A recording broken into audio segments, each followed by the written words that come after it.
The title of my fourth lecture is The Human Ego, His Freedom and Immortality. The Quran, in its simple, forceful manner, emphasizes the individuality and uniqueness of man, and has, I think, a definite view of his destiny as a unity of life. It is in consequence of this view of man as a unique individuality which makes it impossible for one individual to bear the burden of another and entitles him only to what is due to his own personal effort that the Quran is led to reject the idea of redemption. Three things are perfectly clear from the Quran.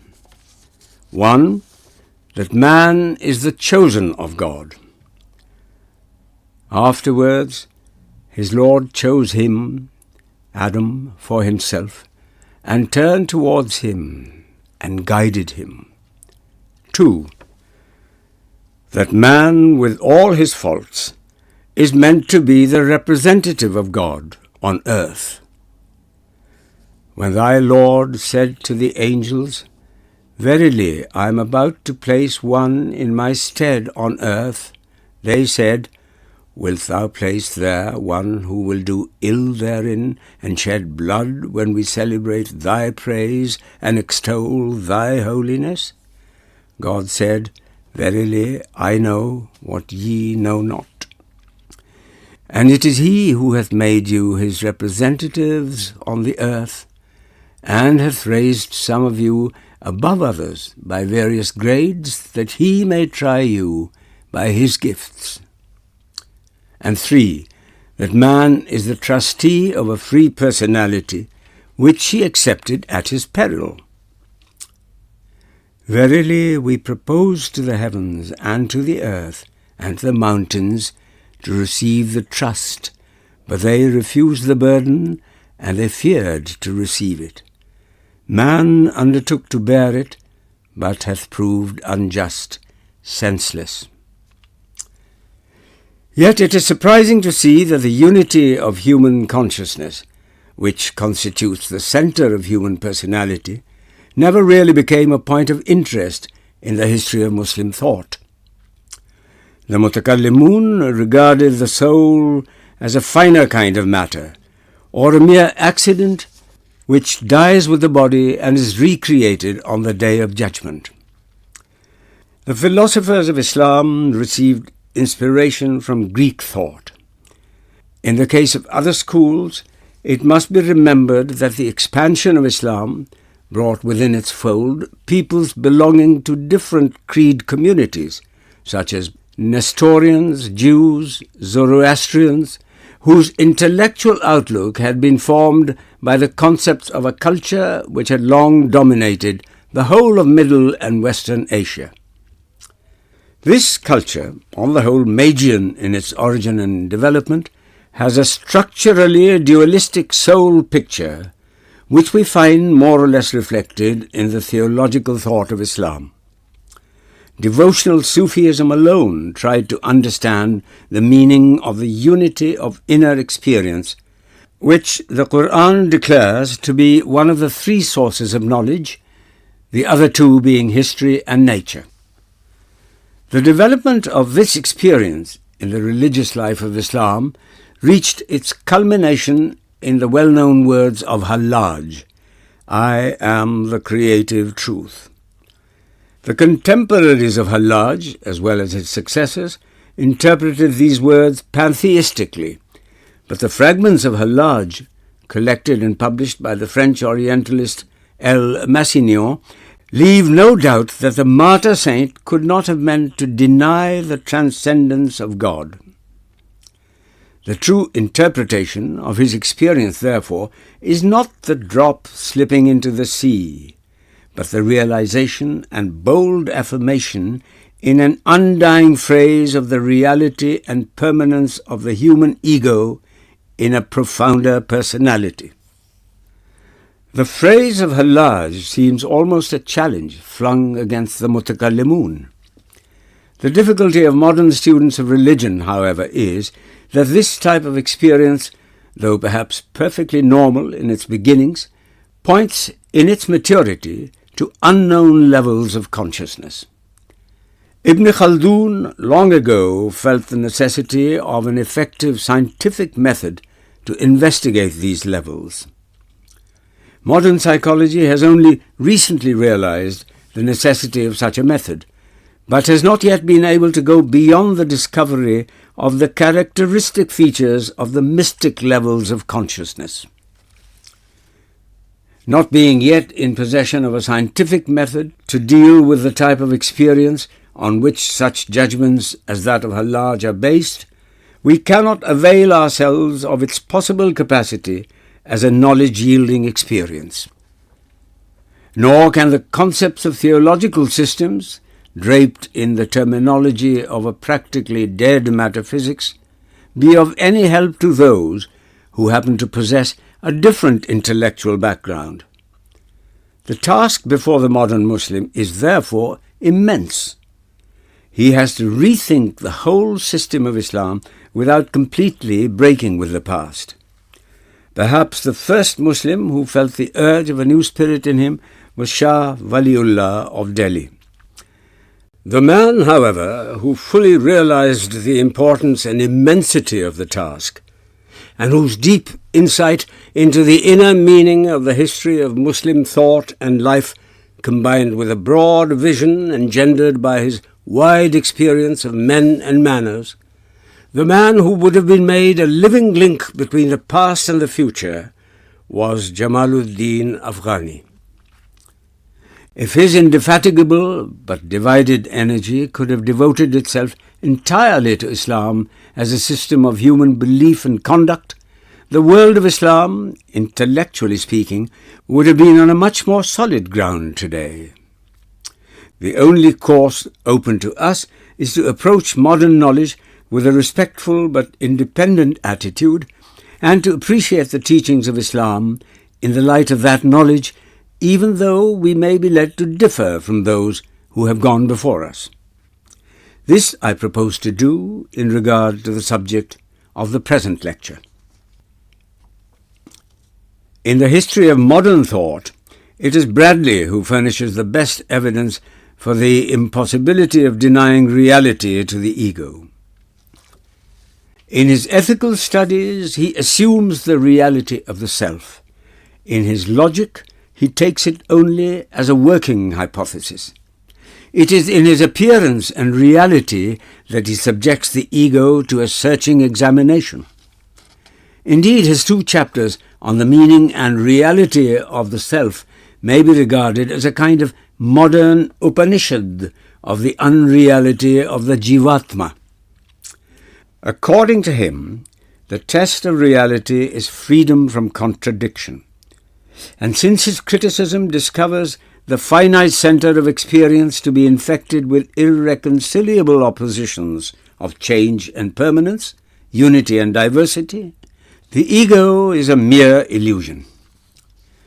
Whatever may be our view of the self, feeling, self-identity, soul, will, it can be examined only by the canons of thought, which in its nature is relational, and all relations involve contradictions. Yet, in spite of the fact that his ruthless logic has shown the ego to be a mass of confusion, Bradley has to admit that the self must be in some sense real, in some sense an indubitable fact. We may easily grant that the ego, in its finitude, is imperfect as a unity of life. Indeed, its nature is wholly aspiration after a unity more inclusive, more effective, more balanced, and unique. Who knows how many different kinds of environment it needs for its organization as a perfect unity? At the present stage of its organization, it is unable to maintain the continuity of its tension without constant relaxation of sleep. An insignificant stimulus may sometimes disrupt its unity and nullify it as a controlling energy. Yet, however thought may dissect and analyze, our feeling of egohood is ultimate, and is powerful enough to extract from Professor Bradley the reluctant admission of its reality. The finite center of experience, therefore, is real, even though its reality is too profound to be intellectualized. What, then, is the characteristic feature of the ego? The ego reveals itself as a unity of what we call mental states. Mental states do not exist in mutual isolation. They mean and involve one another. They exist as phases of a complex whole called mind. The organic unity, however, of these interrelated states, or let us say events, is a special kind of unity. It fundamentally differs from the unity of a material thing, for the parts of a material thing can exist in mutual isolation. Mental unity is absolutely unique. We cannot say that one of my beliefs is situated on the right or left of my other belief, nor is it possible to say that my appreciation of the beauty of the Taj varies with my distance from Agra. My thought of space is not spatially related to space. Indeed, the ego can think of more than one space order. The space of waking consciousness and dream space have no mutual relation. They do not interfere with or overlap each other. For the body, there can be but a single space. The ego, therefore, is not space-bound in the sense in which the body is space-bound. Again, mental and physical events are both in time, but the time span of the ego is fundamentally different to the time span of the physical event. The duration of the physical event is stretched out in space as a present fact. The ego's duration is concentrated within it and linked with its present and future in a unique manner. The formation of a physical event discloses certain present marks which show that it has passed through a time duration, but these marks are merely emblematic of its time duration, not time duration itself. True time duration belongs to the ego alone. Another important characteristic of the unity of the ego is its essential privacy, which reveals the uniqueness of every ego. In order to reach a certain conclusion, all the premises of a syllogism must be believed in by one and the same mind.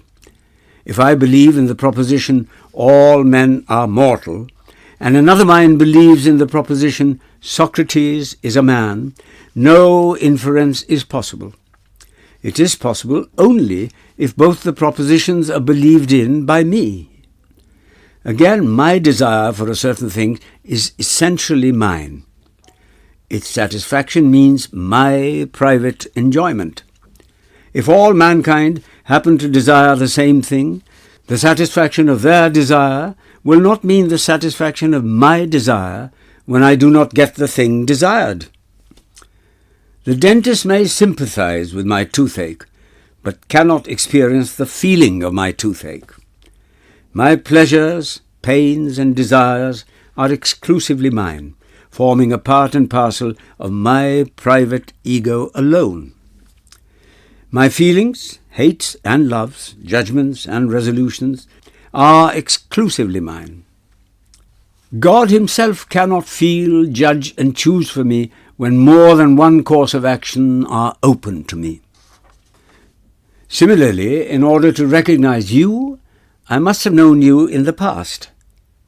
My recognition of a place or person means reference to my past experience and not the past experience of another ego.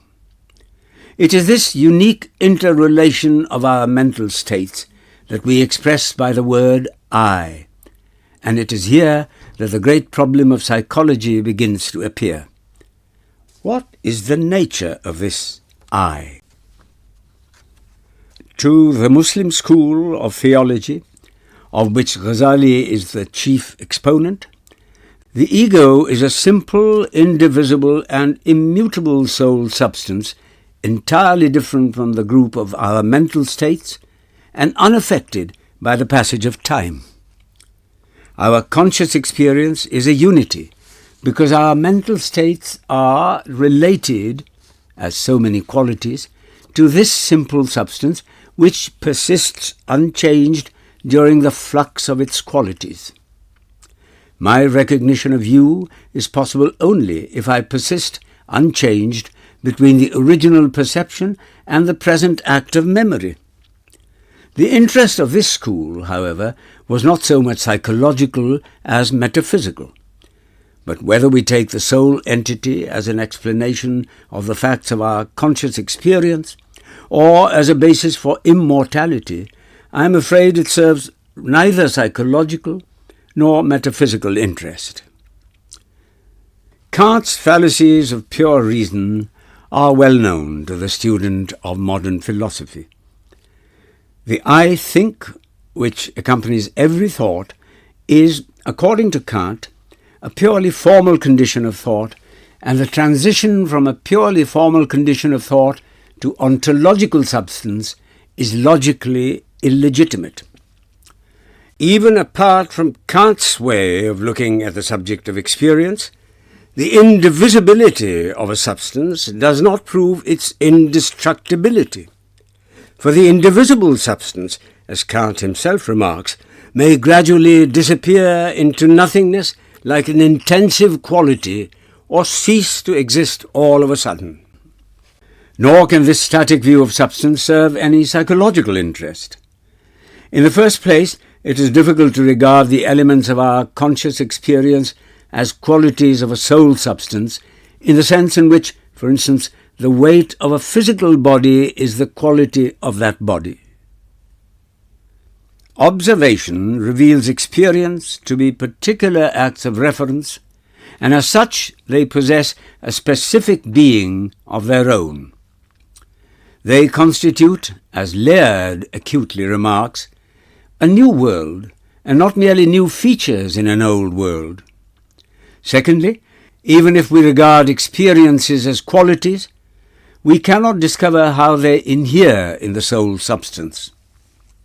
Thus we see that our conscious experience can give us no clue to the ego regarded as a soul substance, for by hypothesis the soul substance does not reveal itself in experience.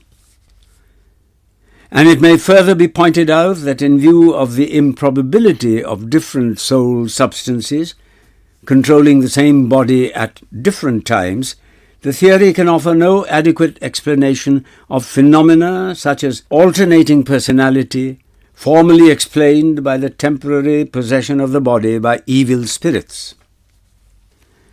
Yet the interpretation of our conscious experience is the only road by which we can reach the ego, if at all.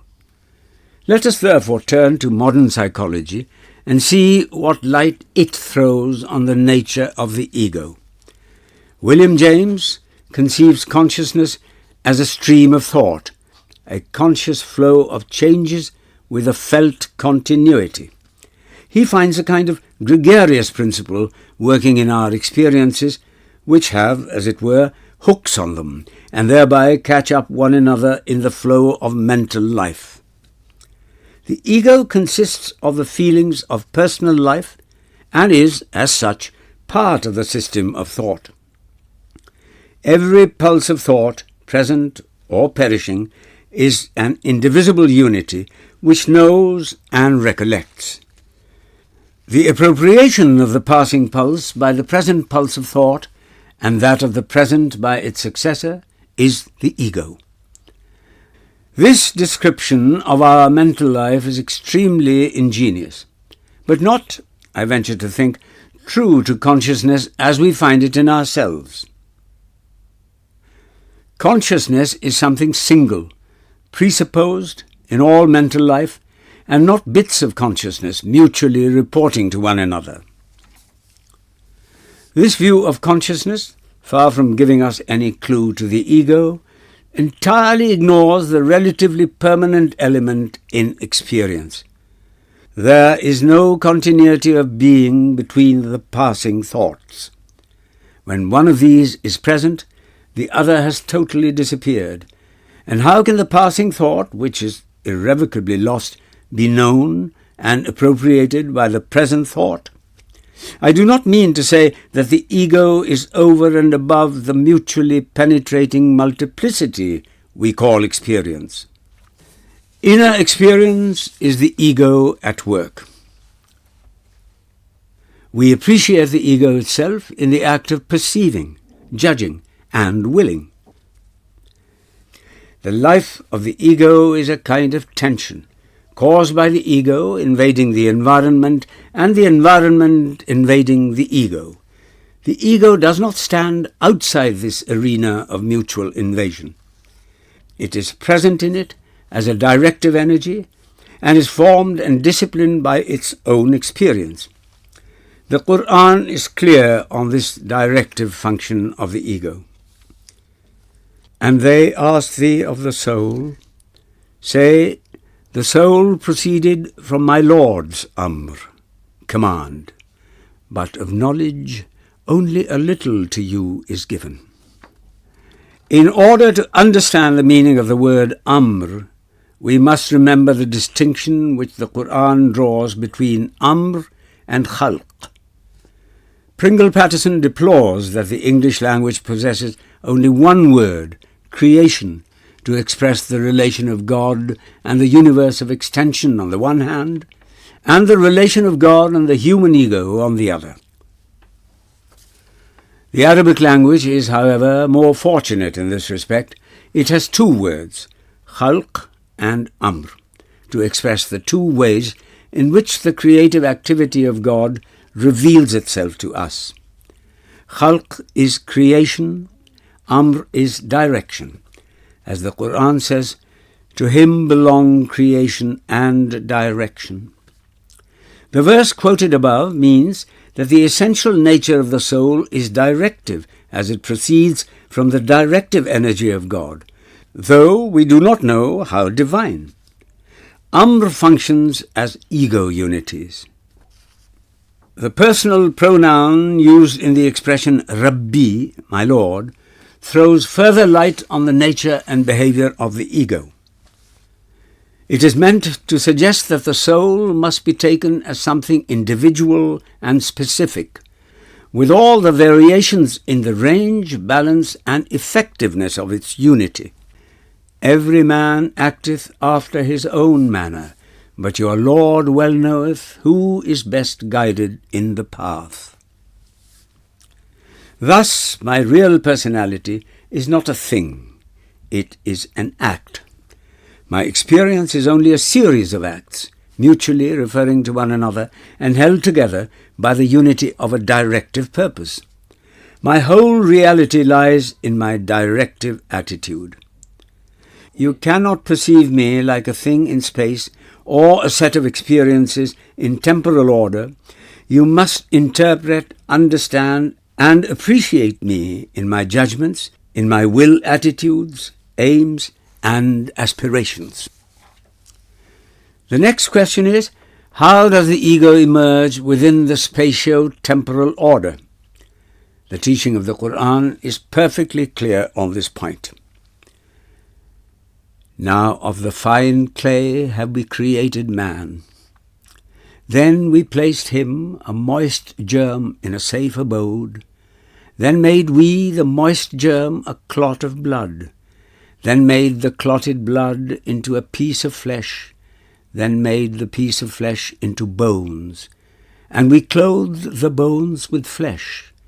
Then brought forth man of yet another make. Blessed therefore be God, the most excellent of makers. The yet another make of man develops on the basis of physical organism, that colony of sub-egos through which a profounder ego constantly acts on me, and thus permits me to build up a systematic unity of experience. Are then the soul and its organism two things in the sense of Descartes, independent of each other, though somehow mysteriously united? I am inclined to think that the hypothesis of matter as an independent existence is perfectly gratuitous. It can be justified only on the ground of our sensation, of which matter is supposed to be at least a part cause other than myself. This something other than myself is supposed to possess certain qualities called primary, which correspond to certain sensations in me, and I justify my belief in those qualities on the ground that the cause must have some resemblance with the effect. But there need be no resemblance between cause and effect. If my success in life causes misery to another man, my success and his misery have no resemblance with each other. Yet everyday experience and physical science proceed on the assumption of an independent existence of matter. Let us therefore provisionally assume that body and soul are two mutually independent, yet in some mysterious way united things. It was Descartes who first stated the problem, and I believe his statement and final view of the problem were largely influenced by the Manichaean inheritance of early Christianity. However, if they are mutually independent and do not affect each other, then the changes of both run on exactly parallel lines, owing to some kind of pre-established harmony, as Leibniz thought. This reduces the soul to a merely passive spectator of the happenings of the body. If, on the other hand, we suppose them to affect each other, then we cannot find any observable facts to show how and where exactly their interaction takes place and which of the two takes the initiative. The soul is an organ of the body which exploits it for physiological purposes, or the body is an instrument of the soul, are equally true propositions on the theory of interaction. Lang's theory of emotion tends to show that the body takes the initiative in the act of interaction. There are, however, facts to contradict this theory, and it is not possible to detail these facts here. Suffice it to indicate that even if the body takes the initiative, the mind does enter as a consenting factor at a definite stage in the development of emotion, and this is equally true of other external stimuli which are constantly working on the mind. Whether an emotion will grow further or that a stimulus will continue to work depends on my attending to it. It is the mind's consent which eventually decides the fate of an emotion or a stimulus. Thus, parallelism and interaction are both unsatisfactory. Yet mind and body become one in action. When I take up a book from my table, my act is single and indivisible. It is impossible to draw a line of cleavage between the share of my body and that of the mind in this act. Somehow they must belong to the same system, and according to the Quran, they do belong to the same system. To him belong khalq, creation, and amr, direction.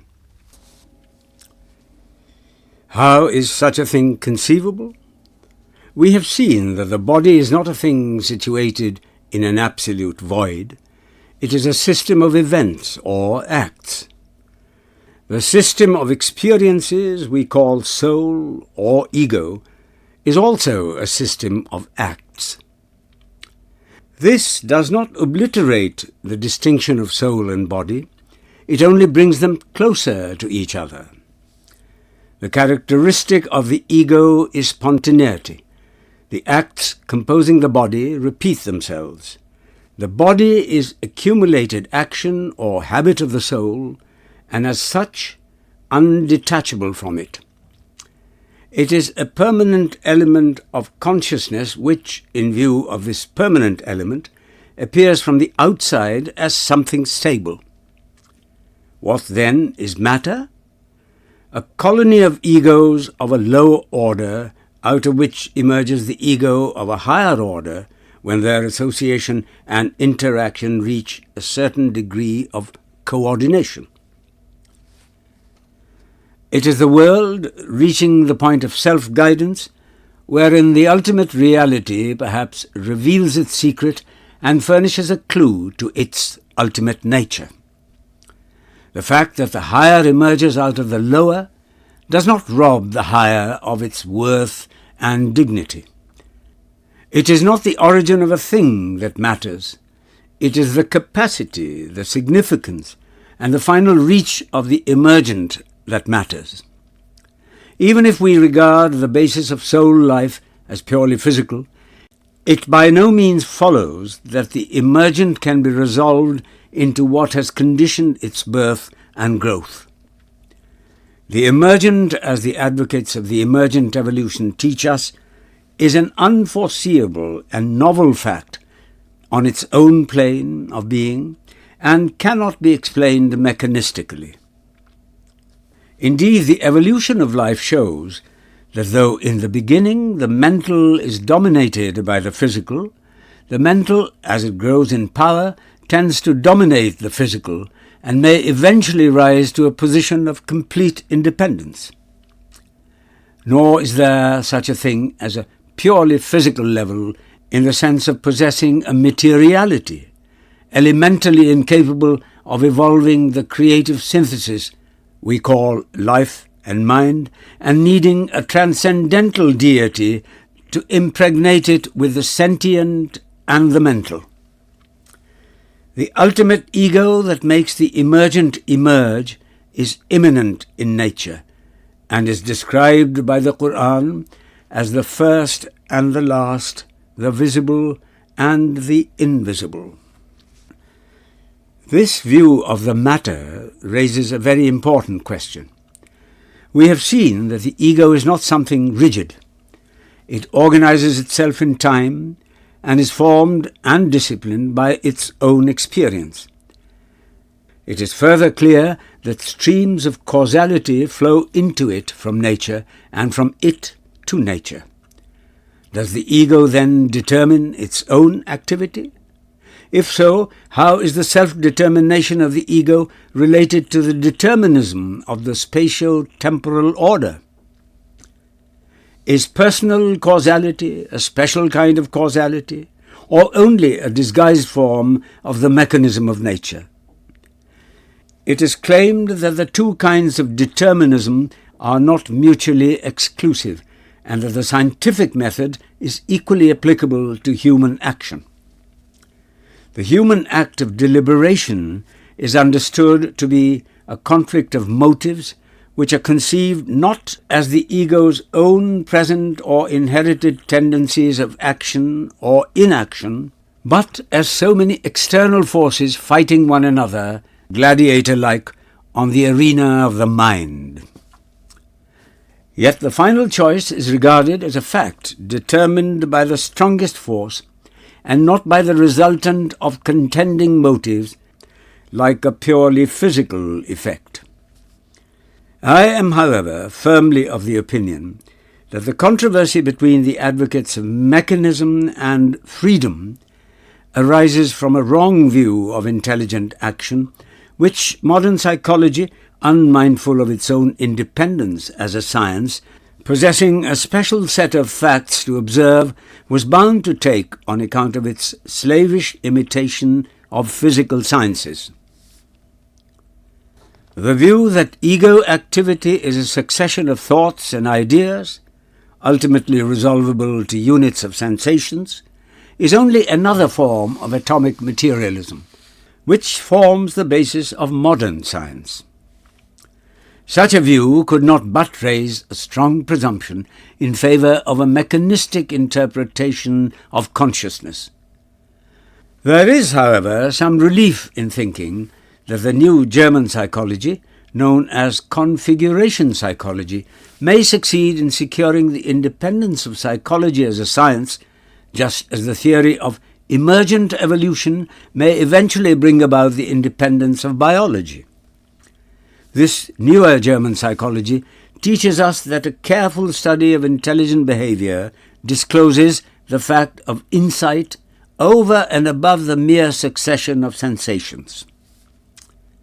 This insight is the ego's appreciation of temporal, spatial, and causal relation of things, the choice, that is to say, of data in a complex whole in view of the goal or purpose which the ego has set before itself for the time being.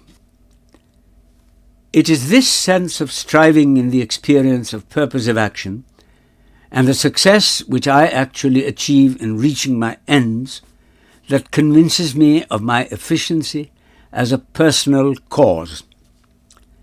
The essential feature of a purposive act is its vision of a future situation which does not appear to admit any explanation in terms of physiology. The truth is that the causal chain wherein we try to find a place for the ego is itself an artificial construction of the ego for its own purposes. The ego is called upon to live in a complex environment, and he cannot maintain his life in it without reducing it to a system which would give him some kind of assurance as to the behavior of things around him. The view of his environment as a system of cause and effect is thus an indispensable instrument of the ego, and not a final expression of the nature of reality. Indeed, in interpreting nature in this way, the ego understands and masters its environment, and thereby acquires and amplifies its freedom. Thus, the element of guidance and directive control in the ego's activity clearly shows that the ego is a free personal causality.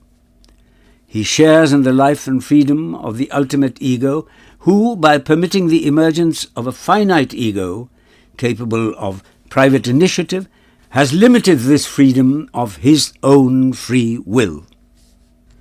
This freedom of conscious behavior follows from the view of ego activity which the Quran takes. There are verses which are unmistakably clear on this point.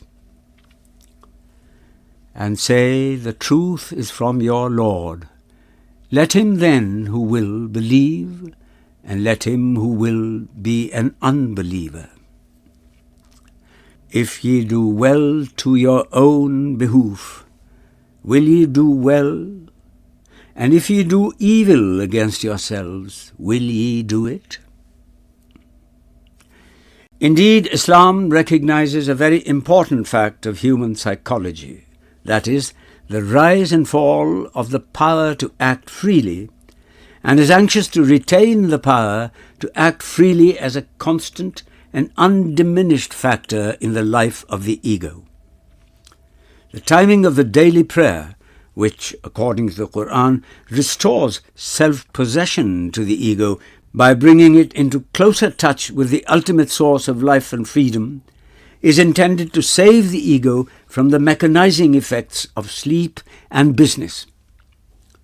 Prayer in Islam is the ego's escape from mechanism to freedom. It cannot, however, be denied that the idea of destiny runs throughout the Quran. This point is worth considering, more especially because Spengler, in his Decline of the West, seems to think that Islam amounts to a complete negation of the ego. I have already explained to you my view of taqdeer, destiny, as we find it in the Quran. As Spengler himself points out, there are two ways of making the world our own. The one is intellectual, the other, for want of a better expression, we may call vital. The intellectual way consists in understanding the world as a rigid system of cause and effect. The vital is the absolute acceptance of the inevitable necessity of life regarded as a whole, which, in evolving its inner richness, creates serial time. This vital way of appropriating the universe is what the Quran describes as Iman. Iman is not merely a passive belief in one or more propositions of a certain kind. It is living assurance begotten of a rare experience. Strong personalities alone are capable of rising to this experience and the higher fatalism implied in it. Napoleon is reported to have said, "I am a thing, not a person." This is one way in which unitive experience expresses itself. In the history of religious experience in Islam, which, according to the Prophet, consists in the creation of divine attributes in man, this experience has found expression in such phrases as, "I am the creative truth, Hallaj. I am time, Muhammad. I am the speaking Quran, Ali. Glory to me, Bayezid." In the higher Sufism of Islam, unitive experience is not the finite ego, effacing its own identity by some sort of absorption into the infinite ego. It is rather the infinite passing into the loving embrace of the finite. As Rumi says, "Divine knowledge is lost in the knowledge of the saint. And how is it possible for people to believe in such a thing?" The fatalism implied in this attitude is not negation of the ego, as Spengler seems to think. It is life and boundless power which recognizes no obstruction and can make a man calmly offer his prayers when bullets are showering around him. But is it not true, you will say, that a most degrading type of fatalism has prevailed in the world of Islam for many centuries? This is true, and has a history behind it, which requires separate treatment. It is sufficient here to indicate that the kind of fatalism which the European critics of Islam sum up in the word qismat was due partly to philosophical thought, partly to political expediency, and partly to the gradually diminishing force of the life impulse which Islam originally imparted to its followers. Philosophy, searching for the meaning of cause as applied to God, and taking time as the essence of the relation between cause and effect, could not but reach the notion of a transcendent God prior to the universe and operating upon it from without. God was thus conceived as the last link in the chain of causation, and consequently the real author of all that happens in the universe. Now, the practical materialism of the opportunist Umayyad rulers of Damascus needed a peg on which to hang their misdeeds at Karbala and to secure the fruits of Amir Muawiyah's revolt against the possibilities of a popular rebellion. Ma'bad is reported to have said to Hassan of Basra that the Umayyads killed Muslims and attributed their acts to the decrees of God. "These enemies of God," replied Hassan, "are liars." Thus arose, in spite of open protests by Muslim divines, a morally degrading fatalism, and the constitutional theory known as the accomplished fact in order to support vested interests. This is not at all surprising. In our own times, philosophers have furnished a kind of intellectual justification for the finality of the present capitalistic structure of society. Hegel's view of reality as an infinitude of reason, from which follows the essential rationality of the real, and Auguste Comte's society as an organism in which specific functions are eternally assigned to each organ, are instances in point. The same thing appears to have happened in Islam. But since Muslims have always sought the justification of their varying attitudes in the Quran, even though at the expense of its plain meaning, the fatalistic interpretation has had very far-reaching effects on Muslim peoples. I could, in this connection, quote several instances of obvious misinterpretation, but the subject requires special treatment, and it is time now to turn to the question of immortality. No age has produced so much literature on the question of immortality as our own, and this literature is continually increasing in spite of the victories of modern materialism. Purely metaphysical arguments, however, cannot give us a positive belief in personal immortality. In the history of Muslim thought, Ibn Rushd approached the question of immortality from a purely metaphysical point of view, and, I venture to think, achieved no results. He drew a distinction between sense and intelligence, probably because of the expressions nafs and ruh used in the Quran. These expressions, apparently suggesting a conflict between two opposing principles in man, have misled many a thinker in Islam. However, if Ibn Rushd's dualism was based on the Quran, then I'm afraid he was mistaken, for the word nafs does not seem to have been used in the Quran in any technical sense of the kind imagined by Muslim theologians. Intelligence, according to Ibn Rushd, is not a form of the body. It belongs to a different order of being and transcends individuality. It is therefore one, universal and eternal.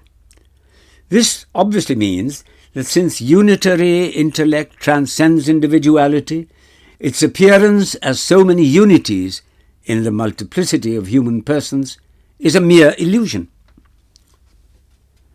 The eternal unity of intellect may mean, as Renan thinks, the everlastingness of humanity and civilization. It does not surely mean personal immortality. In fact, Ibn Rushd's view looks like William James's suggestion of a transcendental mechanism of consciousness which operates on a physical medium for a while and then gives it up in pure sport. In modern times, the line of argument for personal immortality is, on the whole, ethical. But ethical arguments, such as that of Kant, and the modern revisions of his arguments, depend on a kind of faith in the fulfillment of the claims of justice, or in the irreplaceable and unique work of man as an individual pursuer of infinite ideals. With Kant, immortality is beyond the scope of speculative reason. It is a postulate of practical reason, an axiom of man's moral consciousness. Man demands and pursues the supreme good which comprises both virtue and happiness.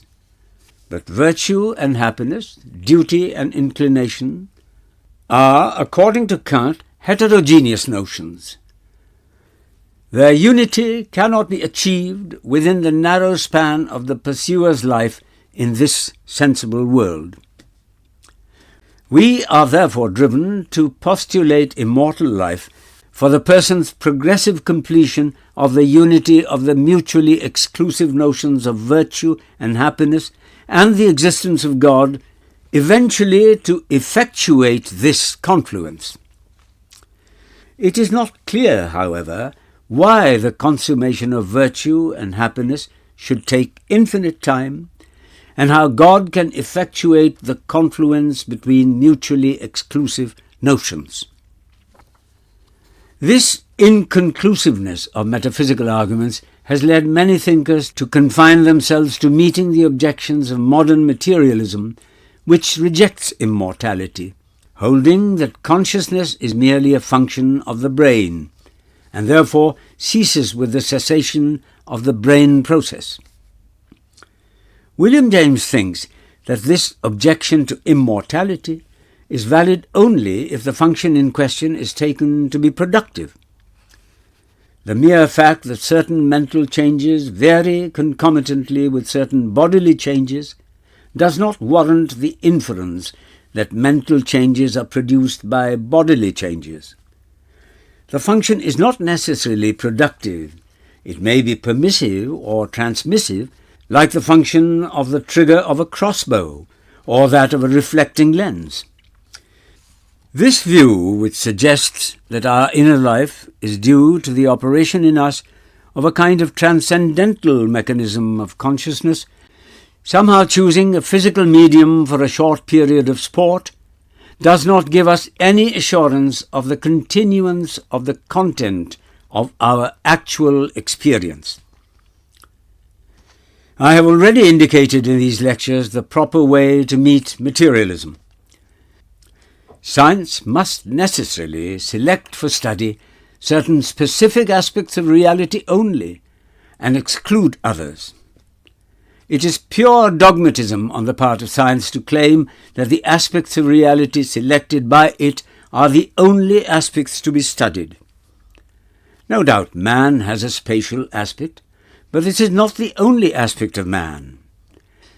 There are other aspects of man, such as evaluation, the unitary character of purpose of experience, and the pursuit of truth, which science must necessarily exclude from its study, and the understanding of which requires categories other than those employed by science. There is, however, in the history of modern thought, one positive view of immortality. I mean Nietzsche's doctrine of eternal recurrence. This view deserves some consideration, not only because Nietzsche has maintained it with a prophetical fervour, but also because it reveals a real tendency in the modern mind. The idea occurred to several minds about the time when it came to Nietzsche like a poetic inspiration, and the germs of it are also found in Herbert Spencer. It was really the power of the idea rather than its logical demonstration that appealed to this modern prophet. This in itself is some evidence of the fact that positive views of ultimate things are the work rather of inspiration than metaphysics. However, Nietzsche has given his doctrine the form of a reasoned-out theory, and as such, I think we are entitled to examine it. The doctrine proceeds on the assumption that the quantity of energy in the universe is constant and consequently finite. Space is only a subjective form. There is no meaning in saying that the world is in space in the sense that it is situated in an absolute empty void. In his view of time, however, Nietzsche parts company with Kant and Schopenhauer. Time is not a subjective form. It is a real and infinite process which can be conceived only as periodic. Thus, it is clear that there can be no dissipation of energy in an infinite empty space. The centres of this energy are limited in number and their combination perfectly calculable. There is no beginning or end of this ever-active energy, no equilibrium, no first or last change. Since time is infinite, therefore all possible combinations of energy centres have already been exhausted. There is no new happening in the universe. Whatever happens now has happened before an infinite number of times and will continue to happen an infinite number of times in the future. On Nietzsche's view, the order of happenings in the universe must be fixed and unalterable, for since an infinite time has passed, the energy centres must have, by this time, formed certain definite modes of behaviour. The very word recurrence implies this fixity. Further, we must conclude that a combination of energy centres which has once taken place must always return. Otherwise, there would be no guarantee for the return even of the Superman. Everything has returned, Sirius and the spider and thy thoughts at this moment, and this last thought of thine, that all things will return. Fellow man, your whole life, like a sand glass, will always be reversed, and will ever run out again. This ring in which you are but a grain will glitter afresh forever. Such is Nietzsche's eternal recurrence. It is only a more rigid kind of mechanism based not on an ascertained fact, but only on a working hypothesis of science. Nor does Nietzsche seriously grapple with the question of time. He takes it objectively and regards it merely as an infinite series of events returning to itself over and over again. Now, time regarded as a perpetual circular movement makes immortality absolutely intolerable. Nietzsche himself feels this and describes his doctrine not as one of immortality, but rather as a view of life which would make immortality endurable. And what makes immortality bearable, according to Nietzsche? It is the expectation that a recurrence of the combination of energy centers, which constitutes my personal existence, is a necessary factor in the birth of that ideal combination which he calls Superman. But the Superman has been an infinite number of times before. His birth is inevitable. How can the prospect give me any aspiration? We can aspire only for what is absolutely new, and the absolutely new is unthinkable on Nietzsche's view, which is nothing more than a fatalism worse than the one summed up in the word Qismat. Such a doctrine, far from keying up the human organism for the fight of life, tends to destroy its action tendencies and relaxes the tension of the ego. Passing now to the teachings of the Quran. The Quranic view of the destiny of man is partly ethical, partly biological.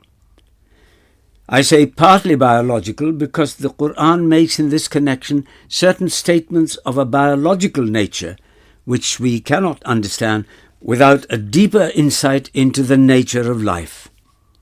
It mentions, for instance, the fact of barzakh, a state perhaps of some kind of suspense between death and resurrection.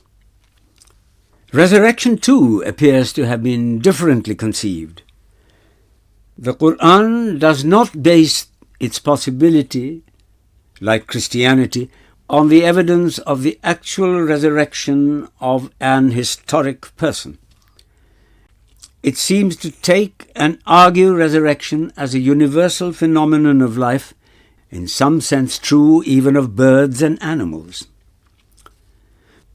Before, however, we take the details of the Quranic doctrine of personal immortality, we must note three things which are perfectly clear from the Quran and regarding which there is or ought to be no difference of opinion. 1.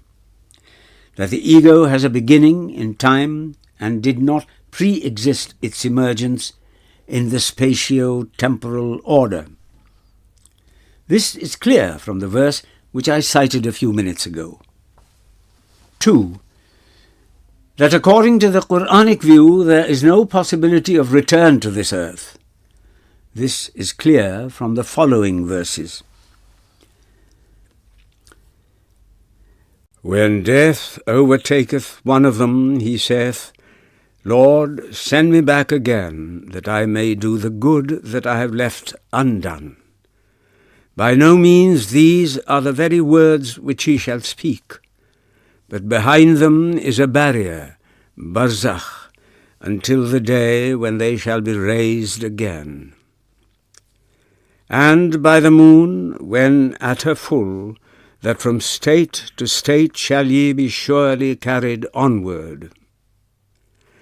The germs of life, is it ye who create them, or are we their creator? It is we who have decreed that death should be among you, yet we are not thereby hindered from replacing you with others, your likes, or from creating you again in forms which ye know not. 3. That finitude is not a misfortune. Verily there is none in the heavens and in the earth but shall approach the God of mercy as a servant. He hath taken note of them, and numbered them with exact numbering, and each of them shall come to him on the day of resurrection as a single individual.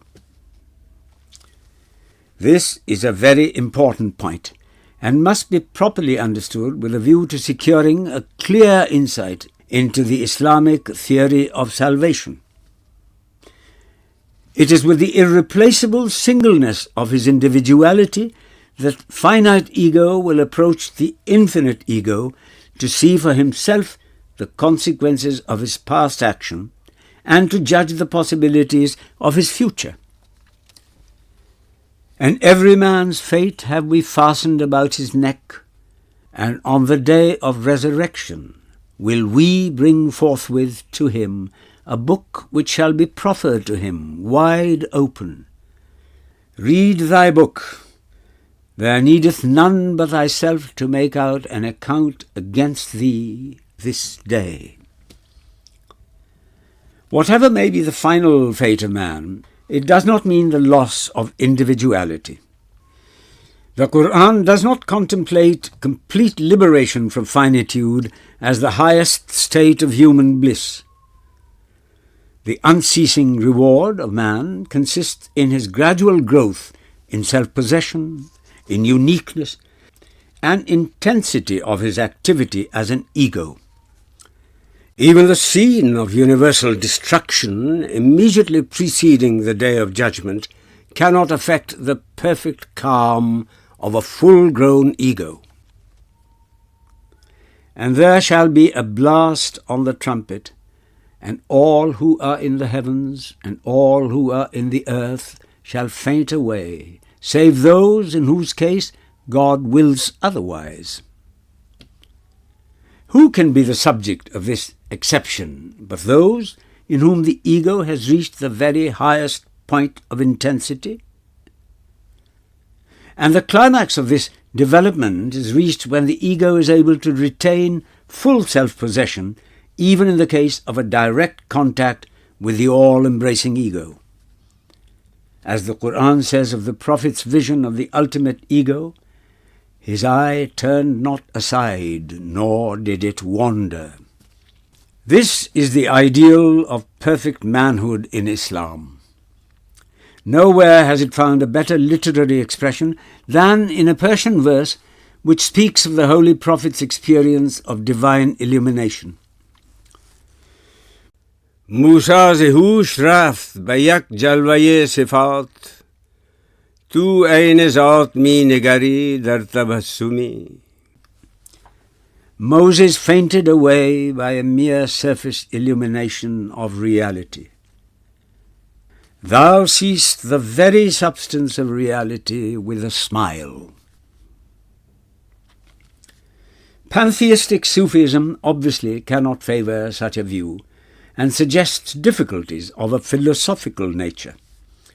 How can the infinite and the finite egos mutually exclude each other? Can the finite ego as such retain its finitude besides the infinite ego? This difficulty is based on a misunderstanding of the true nature of the infinite. True infinity does not mean infinite extension, which cannot be conceived without embracing all available finite extensions. Its nature consists in intensity and not extensity. And the moment we fix our gaze on intensity, we begin to see that the finite ego must be distinct, though not isolated from the infinite. Extensively regarded, I am absorbed by the spatio-temporal order to which I belong. Intensively regarded, I consider the same spatio-temporal order as a confronting other, wholly alien to me. I am distinct from and yet intimately related to that on which I depend for my life and sustenance. With these 3 points clearly grasped, the rest of the doctrine is easy to conceive. It is open to man according to the Quran, to belong to the meaning of the universe and become immortal. Thinketh man that he shall be left as a thing of no use? Was he not a mere embryo? Then he became thick blood, of which God formed him and fashioned him, and made him twain, male and female. Is not God powerful enough to quicken the dead?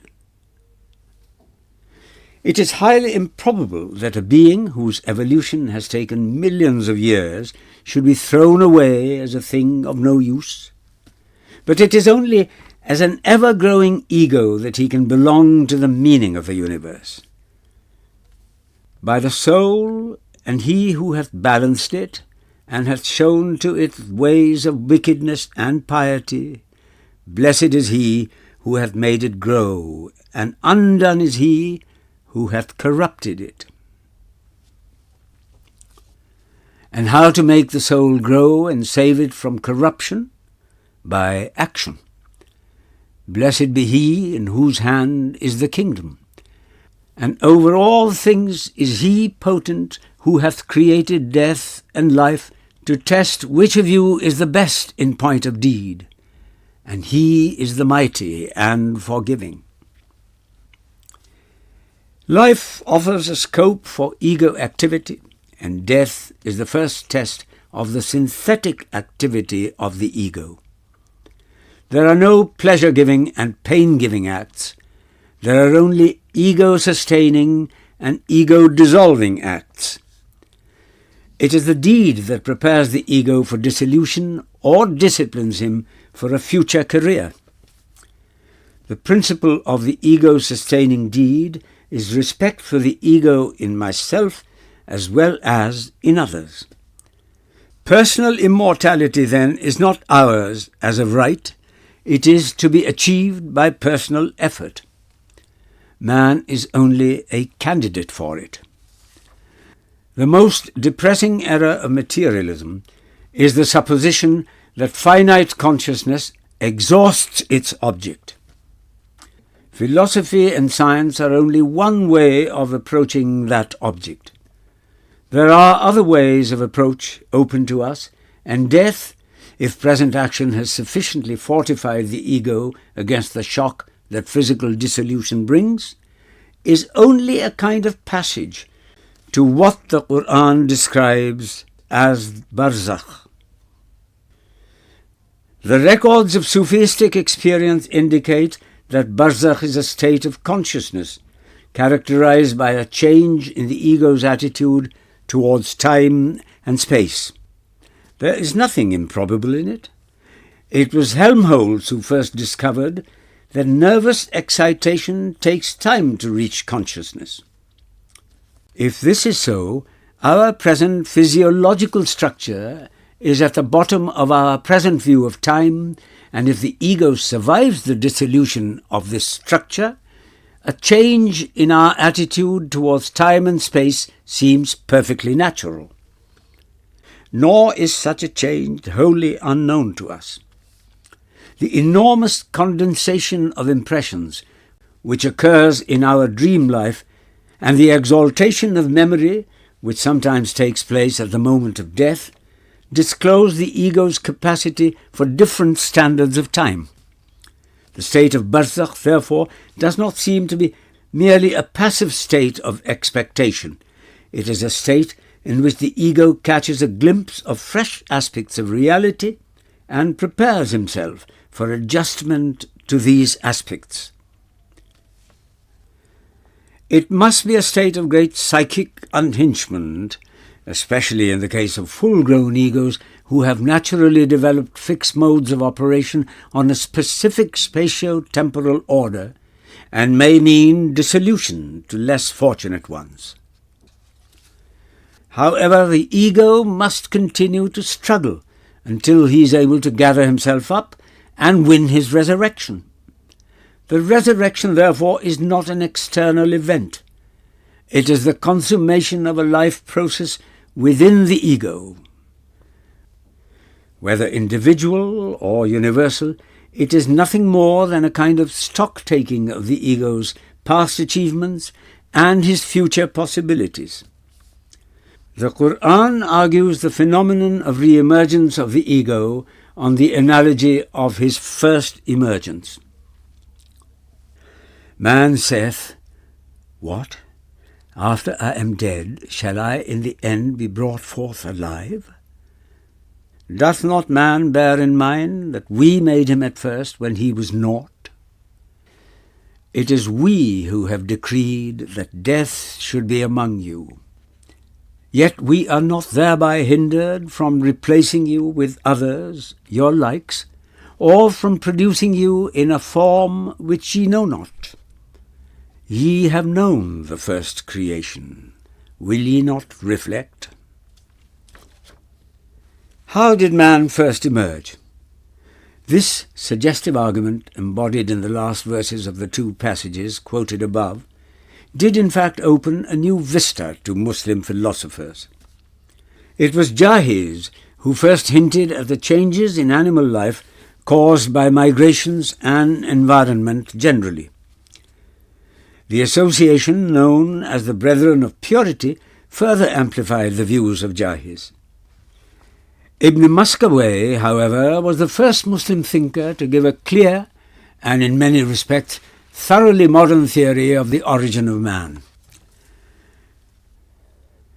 It was only natural and perfectly consistent with the spirit of the Quran that Rumi regarded the question of immortality as one of biological evolution and not a problem to be decided by arguments of purely metaphysical nature, as some philosophers of Islam have thought. The theory of evolution, however, has brought despair and anxiety, instead of hope and enthusiasm for life, to the modern world. The reason is to be found in the unwarranted modern assumption that man's present structure, mental as well as physiological, is the last word in biological evolution, and that death, regarded as a biological event, has no constructive meaning.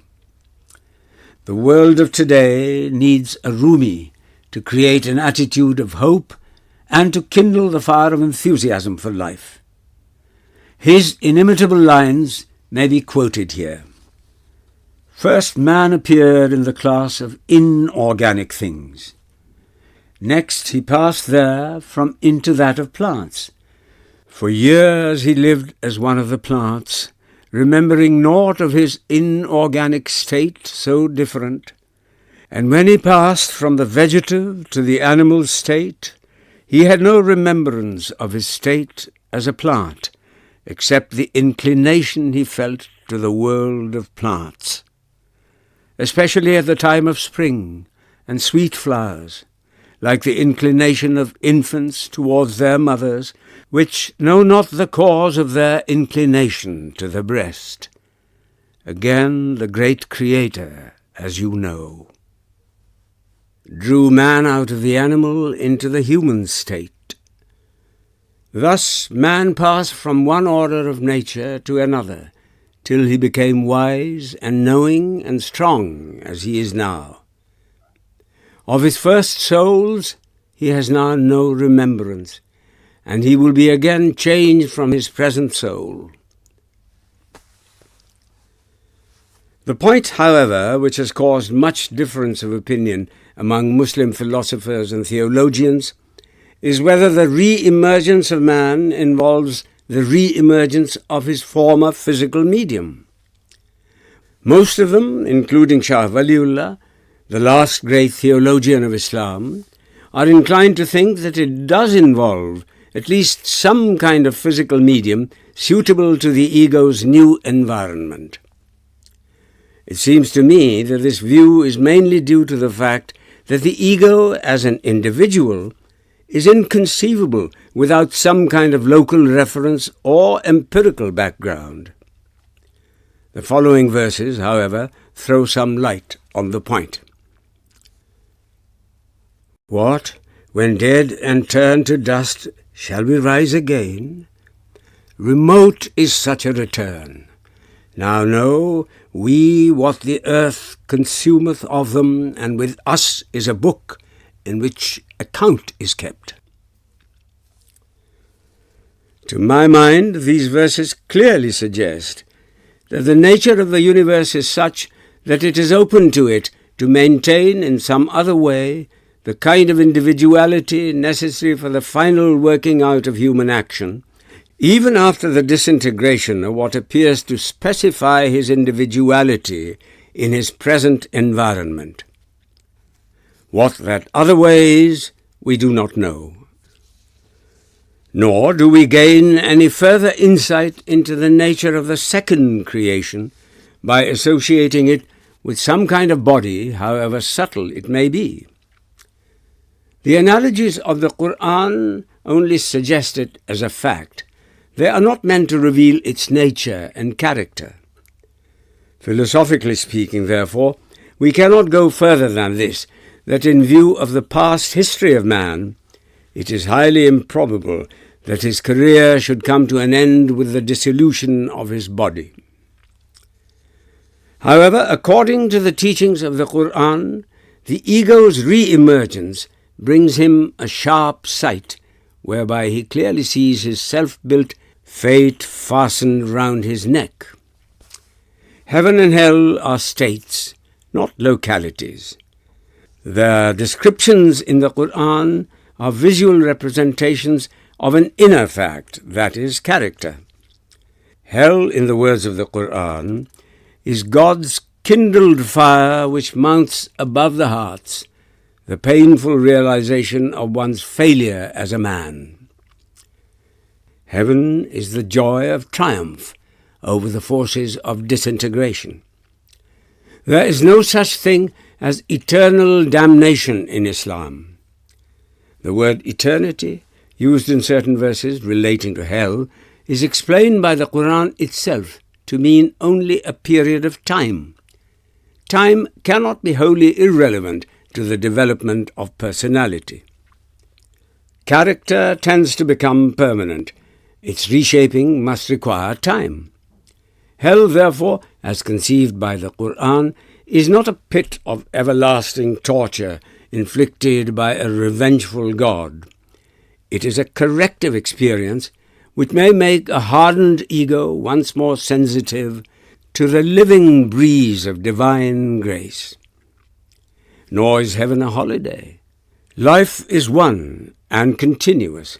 Man marches always onward to receive ever-fresh illuminations from an infinite reality which every moment appears in a new glory. And the recipient of the divine illumination is not merely a passive recipient. Every act of a free ego creates a new situation and thus offers further opportunities of creative unfolding.